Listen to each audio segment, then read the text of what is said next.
I think, yeah. What do you think? Well, here we are You on guys the okay? outskirt of the first Raptors sweep ever in franchise history in about a quarter of a century. Magnanimousness flowing all the way. Celebrations, Jurassic Park is extinct in the pandemonium. We don't know that, but what you don't know is that we got the coach of the year in Yes. Night Nurse Nick, as I call him. We've got a whole lot of topics to discuss here tonight, and welcome to the Clifton Joseph podcast, talking Raptors basketball with some old heads. We got my man Jude. Jude Kelly is not here tonight, and in his place, we got my man all the way from Ottawa, the capital city, John Sobol, an old basketball head, saxophonist, player, poet. Basketball head, man. It's not round like it used to be. It's turned oval, but it's still a basketball head. He will introduce himself later on, ladies and gentlemen. I'm Clifton Joseph, Dub Sport at Large, and we're doing the Raptors wrap-up and other basketball things. Welcome to the Groove, our third show. Welcome, John Sobol. And John, as the newest player in the game in terms of this podcast, please introduce yourself a little bit and your connection to basketball and the Raptors in particular. Thank you, Clifton. Coach CJ. I watched your earlier episodes, and I know, Michael, you have your connection to basketball is one that is actually rooted in putting the ball in the net.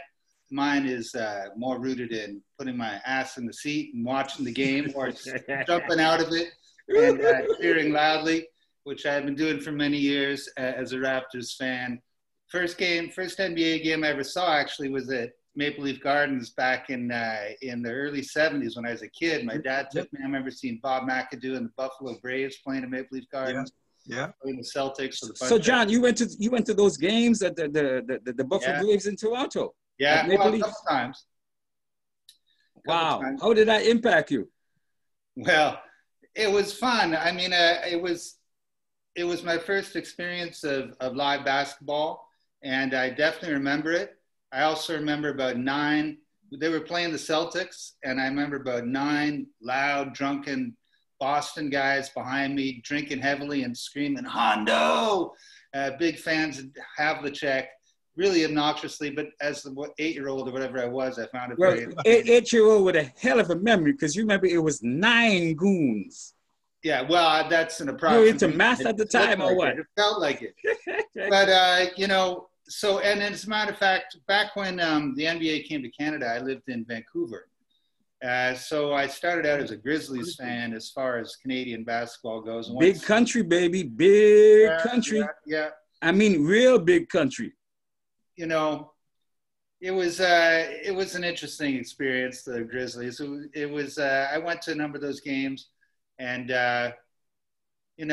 let's just say when I moved to Toronto, and got to cheer for the Raptors around 97 when I moved. It was still tough in the early years, but then Vince arrived not too long after that and changed everything. Hallelujah.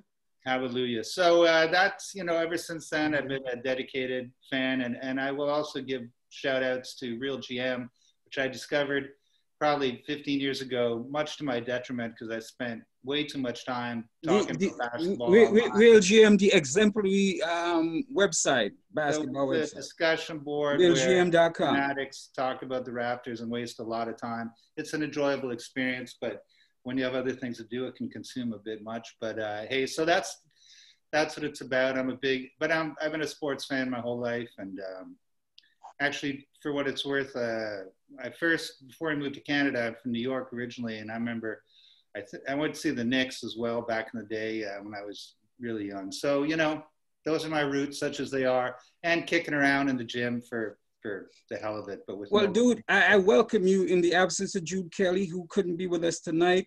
Jude, let's get it on next time. Enough of that old time shit. Well, let's talk about now. Thank you for pinch hitting. Michael Solomon, what say you, brother?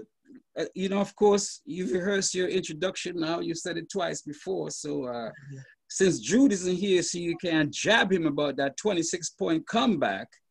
No. How do you introduce yourself tonight, Michael? Well, Michael Solomon.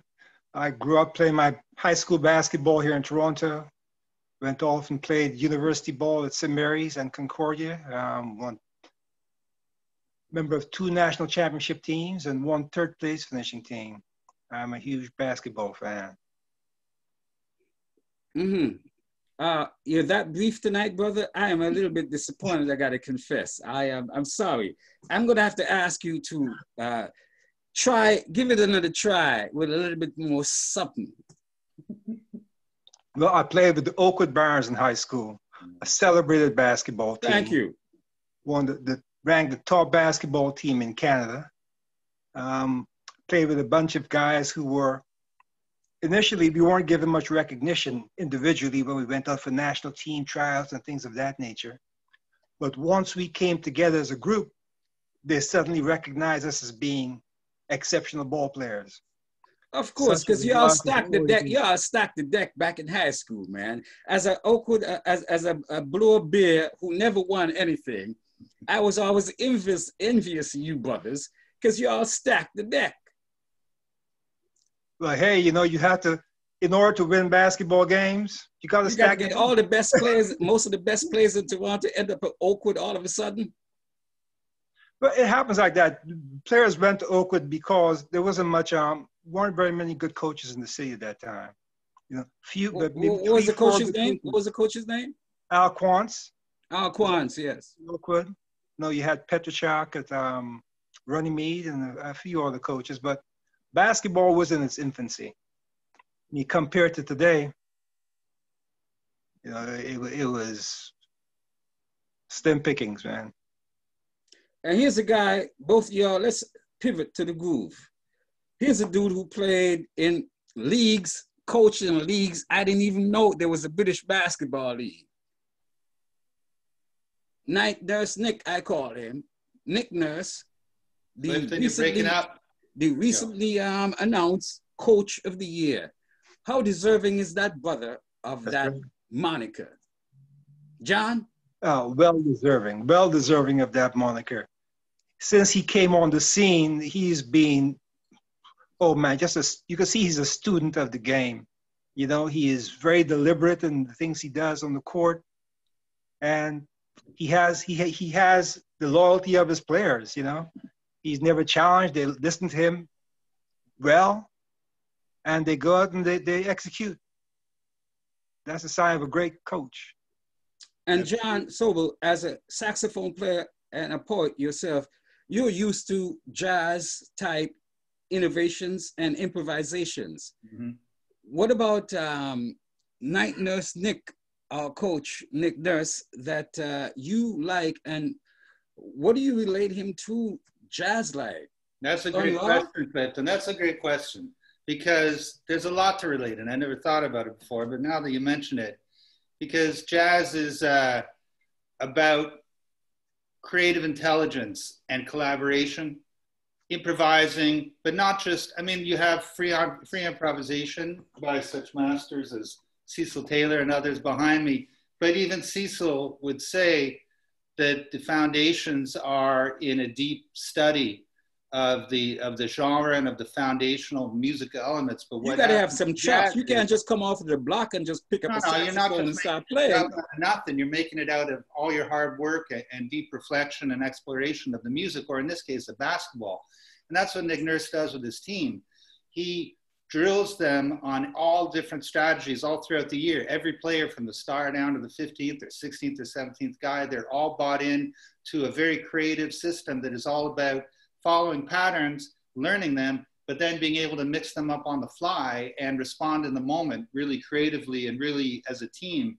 And that's hard to do. And it's also a stark contrast to our former coach, which, not to speak ill of the departed. Oh, you mean assistant coach Casey? His approach was not that. Let's just say that. Whereas Nick is, I think, a creative genius, and I think that he deserves that because the NBA is a league that's filled with so much athletic talent, but ultimately creative and strategic intelligence and leadership, which is, of course, starts with Masai at the top. I feel like we got the smartest management team in the country. Absolutely. Masai and Nick Nurse, they're both brilliant. They're both committed to winning, and I love the way they run the team. So I think it's fantastically deserving of it. Great coach. Of course, John, you know, one of the aspects of the job is the concept of the blue note, right? That sort of extraordinary improvisationary moment that you have, and all of a sudden a spotlight is on you. How do you bring that blue note, that intangible? I believe the Raptors have a bunch of blue noters, John. Yeah. Explain, how do you see the players play in that, like for instance, well, a guy in like that case, OG. None of them are they're not fronting, they're not there getting off on social It's media. It's not a bunch of Duke Ellingtons. Look, you cannot, there's nothing to be said about Duke Ellington in any way critical. No, but I would say there's a lot of, they're mature, they're hungry, they're all outcasts, they're all guys who nobody else wanted or nobody else believed in or came from difficult situations. And they've all fought to get through where they are. No one on our team was handed anything. I mean, hell, we're the first team ever to win the championship without any players from the lottery. None of these guys were like considered God's gift to basketball. They were guys who were the last person cut or the walk-ons. And so they've all lived through hardship to get where they are. And so they don't get caught up in the bullshit that a lot of other teams do. And a lot of other players come in with big egos. They can't gel because they're worried about their stats. They're worried about their social media clout, whatever it is. We don't have any of that problem. And I think Masai chose guys like that for a reason. I mean, it's not an accident we got all these guys who haven't been drafted. Mm-hmm. He's looking for those kinds of guys. Michael, Lowry left in the second with, he twisted his ankle, might be out for we don't know when. How does it affect things, especially with Boston? And Boston is losing Hayward too. So we're going to start with Boston in the second round. They've beaten us 3-1 this season. What do we do, and what is going to be the effect of Lowry out for maybe the first or second, and who knows, maybe even the third game? Well, now VanVleet is on the scene. VanVleet is the leader. And now we have Powell. Powell in the starting lineup. And you see how he played today. He brought the energy. He was magnificent. The best player on the court today. That dude was powerful. He sure was. I mean, what was Powell's stats today? 29, 5, 1, 2 steals, 1 block in 24 minutes. Woo. Do you check that effectiveness? 24 minutes, 29 points, 5 assists, 1 rebound, 2 steals, 1 block. I mean, he set the tone today, right off the bat. You know, you saw that strip he did of Levert? He just took the ball right out of his hand. Yeah. Oh, man, the defense was forget that strip. Forget that strip. I've been hankering for a kind of Lambeer, latter-day Charles Oakley, and I think we found it in Fred VanVleet. What's that dude, Musa? When he took down Musa, who's like, what, 7 foot something? Or 6 foot something? Yeah. And they charged him the flagrant one. Yeah, that wasn't no flagrant one. It was your basic basketball play. When a man goes to the hoop, you give him a hard foul. You prevent him from lifting his hand above his body to make the shot. Exactly. I've been hankering, and y'all might get on me, and certain people might get on me saying non-violence, Clifton. We're needed for an enforcer. When you come into the paint, we're going to nasty you up like borderline flagrant. Well, that's what we got Serge Ibaka for, man. Serge is not a guy you want to mess with when it comes to enforcing. I mean, the other thing, though, is the whole team. But hasn't Serge gotten a little bit tamed in the last season or so, though? He hasn't had much technicals. No, I wouldn't say so. He's being a pro. Yeah. He's not being Rashid. He's not being Rasheed Wallace. No, he's not. He doesn't have outbursts, but don't provoke him. Don't push him. No. Don't step on his corn. No. Don't step on his corn. Yeah. But Serge. What a game. Serge played a fantastic game today, man. Serge was hitting everything. He is on. Serge is in playoff mode. He's been fantastic. Right now, he's the best in it. He's got an incredible year too. He's been hitting shots all year long, and he was really good in the playoffs last year. I think to me, he's probably. I think to some extent you could say he's maybe not our most important player, but if he plays well, if he delivers like he's doing now, it changes the whole complexion of our playoff opportunities. And against Boston, if he can come in and go 8 for 12, 9 for 14, put up 23 points, and what he had like 13 or 15 rebounds tonight as well. I mean, he can be a force and a difference maker. I'm so happy with how he's playing. I think it's going to make it. In fact, it could be said that Serge was actually the best player on the Raptors tonight because he was even more efficient than Fred VanVleet. Here is stats. 27 points, 15 rebounds, 2 assists in 19 minutes. Wow. 19 motherfucking minutes, y'all. And he shot like that's 19 11 minutes. for 13 or 12 for 14 or something like that. Like he hardly missed a shot all night long. Mm-hmm. Yeah. Mm-hmm. That dude was having a Mafazi feast there. It was like, are you hungry or how hungry are you? But if you look, I was looking earlier, he's been doing, I mean, this was his best shooting game. But absolutely. Even earlier in the series, just digging this up here. Yeah, give me the stats. Give me a sec, I'll tell you. He had one bad shooting game out of the 4, but so one of them, this one he was 12 for 14. Last one he was 8 for 12.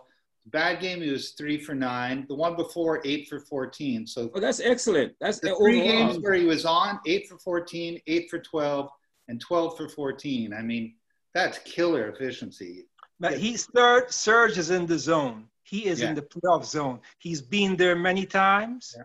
And I would say right now in the playoffs, he's one of the best centers in the playoffs right now. I believe so. And with Gasol, that combination, and I believe that's going to be something crucial coming up for the coach and the coaching staff. How do you manage those two? Because Gasol also, we haven't saying much about him. I haven't heard much said about him, really, listening to stuff.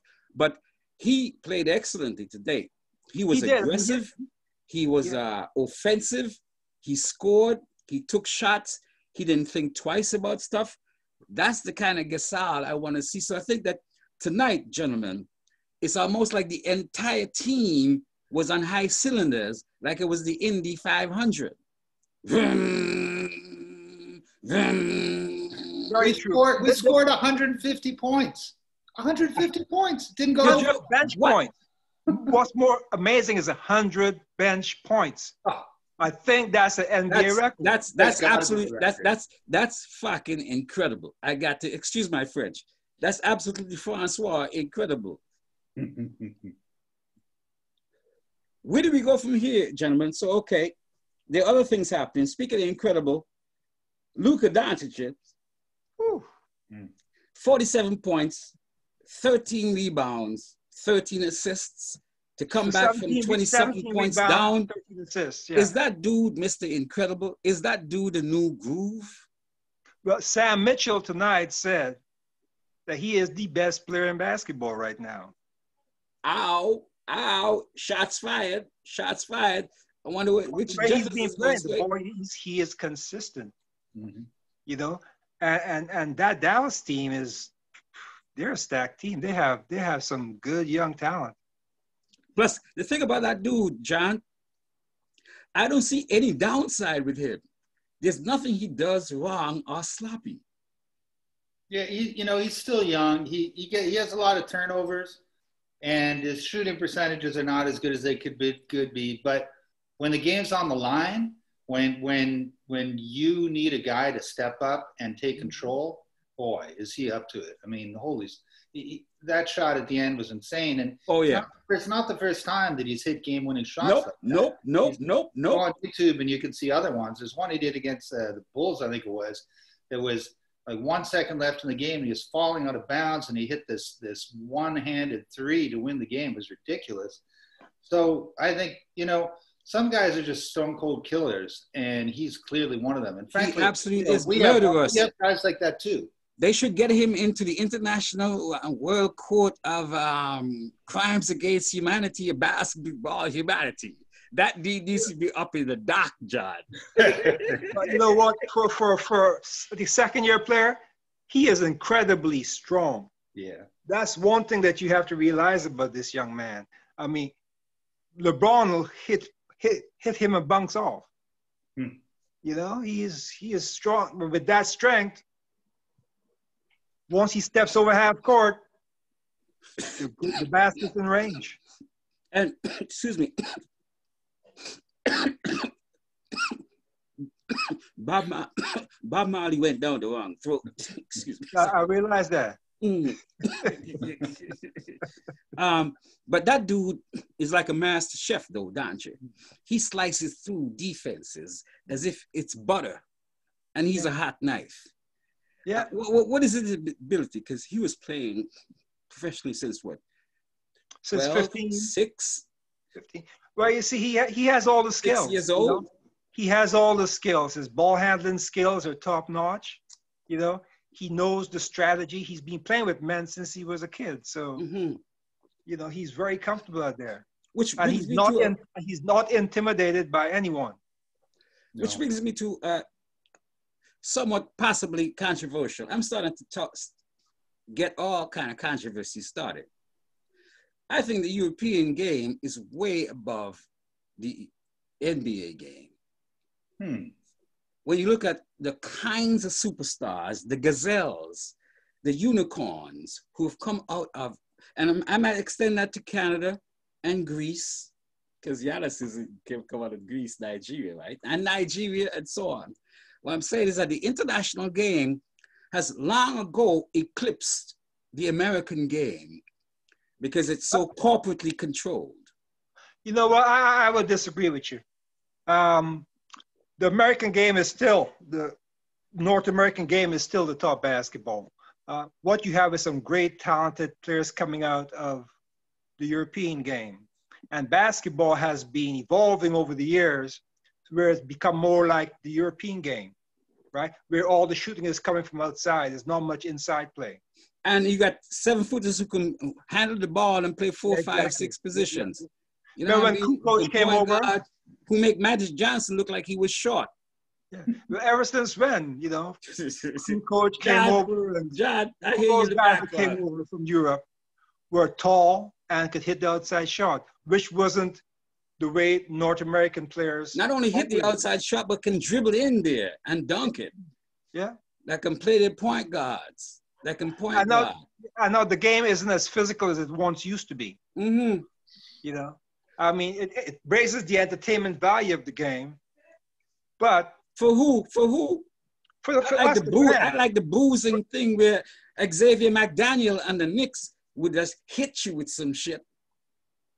Yeah, that kind of basketball is gone now. That was some fun. Let me ask you something about that, because so what you were playing for Oakwood? What 70s, 1970s maybe? I played it for Oakwood 1 year, 1976, 77. I transferred to Oakwood. Right. So what I wonder is, I mean, when I think about the European game, I think of the team concept being more important than individuals, and you see that and I think that's how basketball was back more in the 70s before the NBA started going on. The superstars were everything. Mick Bird and Magic and so on. So the biggest and Michael. From when you started playing and compared to now, like, is that something you notice? And what I wonder is how much it's a cultural thing too, right? I mean, in the States, it's always about individualism, but over the last decades, it's become, you know, more so than ever, I think. So I don't know, I'm just curious about your thoughts about that, how you see that change. The NBA has been constantly trying to appeal to the fans. And in so doing, the game has been evolving. They've been changing the game as we've gone on. Before we went from the bruising game, that they weren't scoring enough points. They felt they weren't enough. They were low-scoring games, a very defensive-based game. So that's why they brought in the no hand checking. That way now the guards can cut to the key, get to the basket easier, score more points. It's all about scoring points. That was the bottom line of all of that. Well, look here. The NBA has been full of hypocrisy. They foisted a whole bunch of jive coaches in us who were the winningest and losingest coaches at the same time. You're talking about Lenny Wilkins, obviously. Yes, of course. Also the sleepiest coach of all time. So where do we go from here? The Brooklyn Nets, for instance. I think that is a team who has a choice to make. They're in a kind of where Toronto was a couple of years ago. Absolutely. You had a good bunch of players. You had a couple of would-be superstars, and you're trying to make it work. And that was part of the problem, John. Specifically, I thought the same thing. They reminded me of us also back when the team was less good, but they play hard. They did really well, all things considered, the series. But it's interesting because the two guys, everyone's talking about wait till next year, right? Yes. Kyrie Irving and Kevin Durant. Big. Those two guys, to me, as talented as they both obviously are also kind of a bit. They want the ball. They want the ball 90%. 90% of the ball will be with them.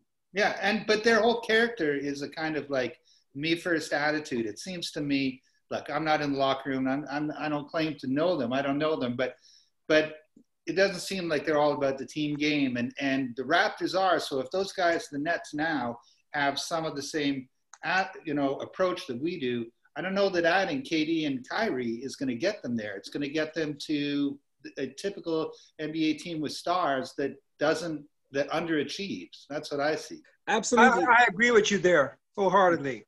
Okay. Kyrie and Durant, they are more individual type players. They're isolation kind of players.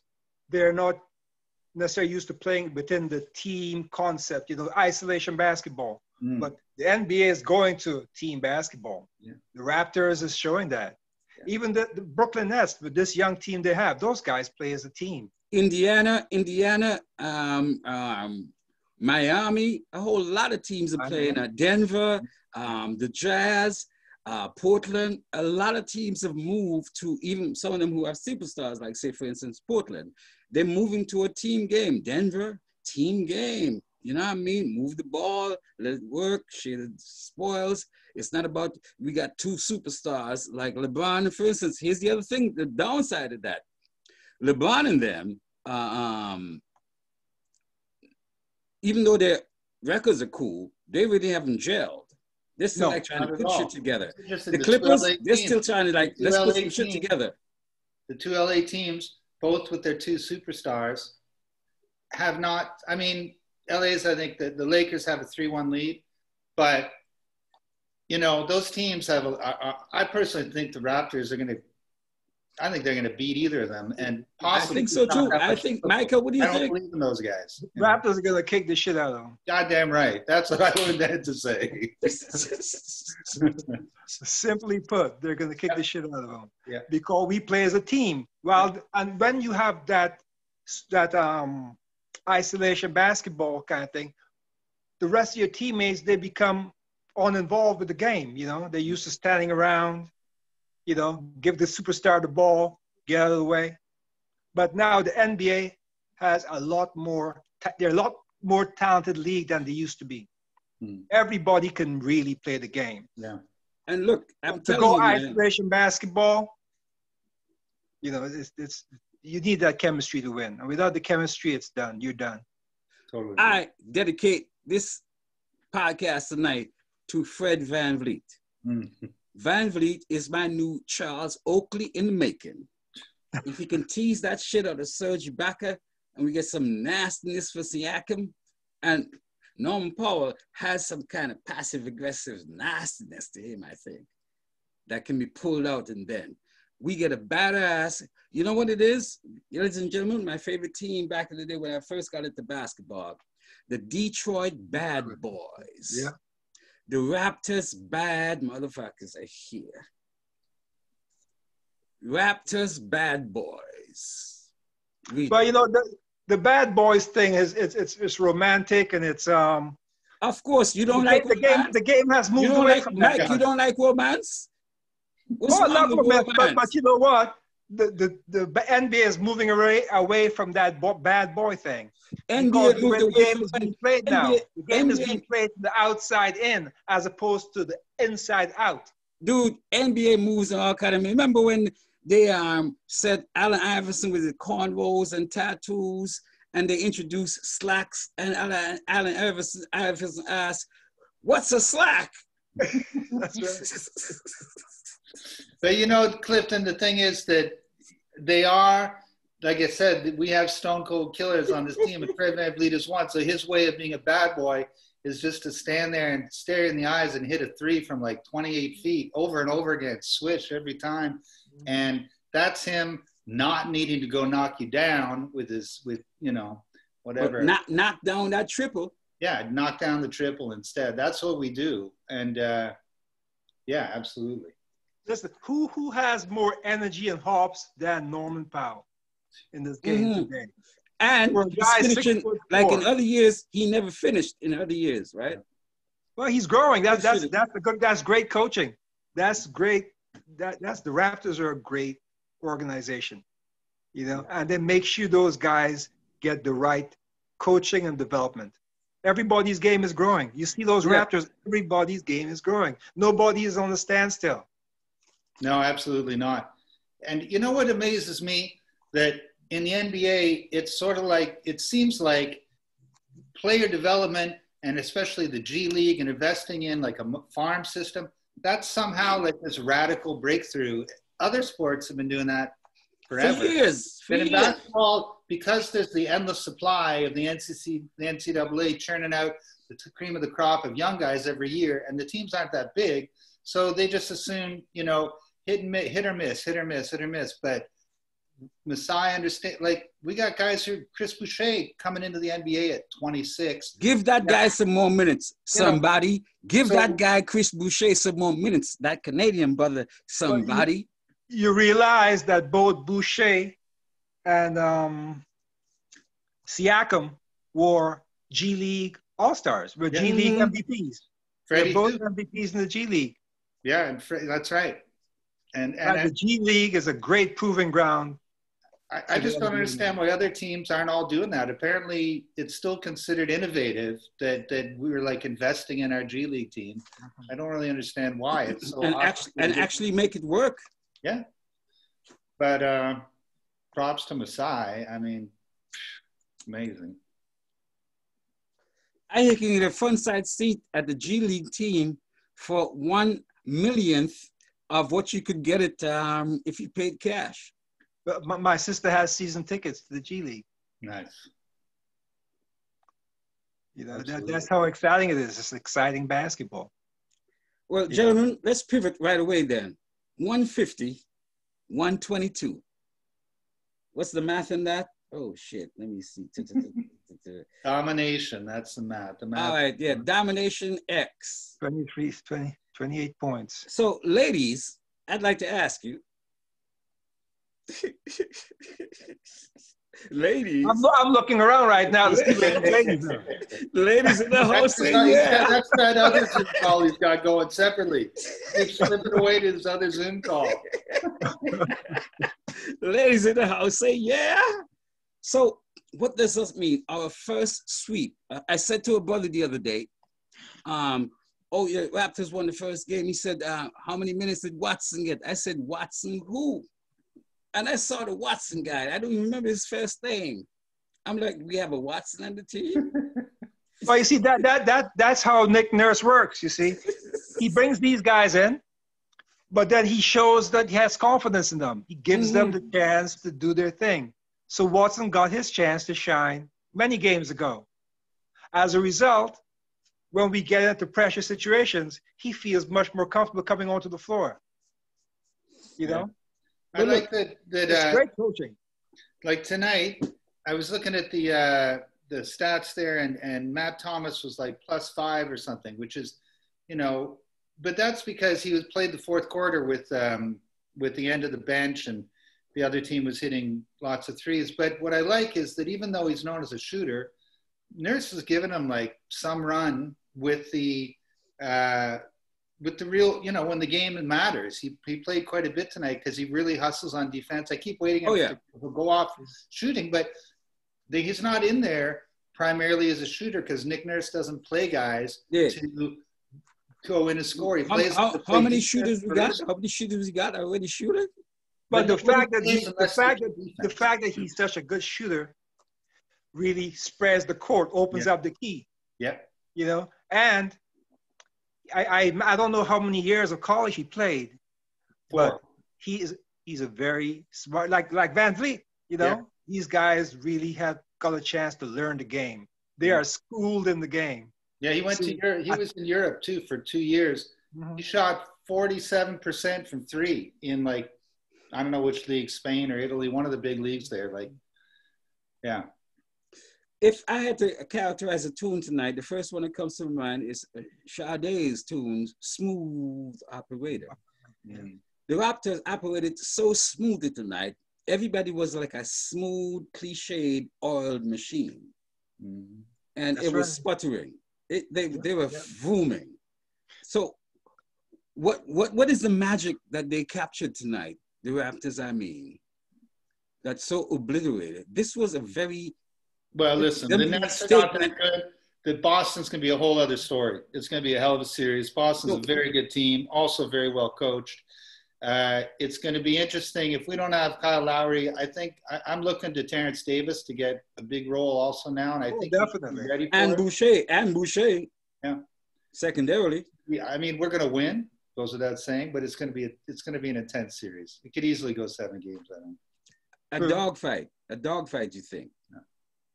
And I think whoever wins that wins the title. That's my feeling. So, I agree with you right there. Go ahead. This is going to be a real tough series. This is our toughest series in a long time. Yeah.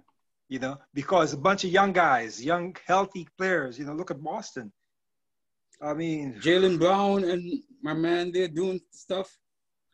But Hayward, though, you lose Hayward, and what do you lose? You lose a sharpshooter, a three-point sharpshooter.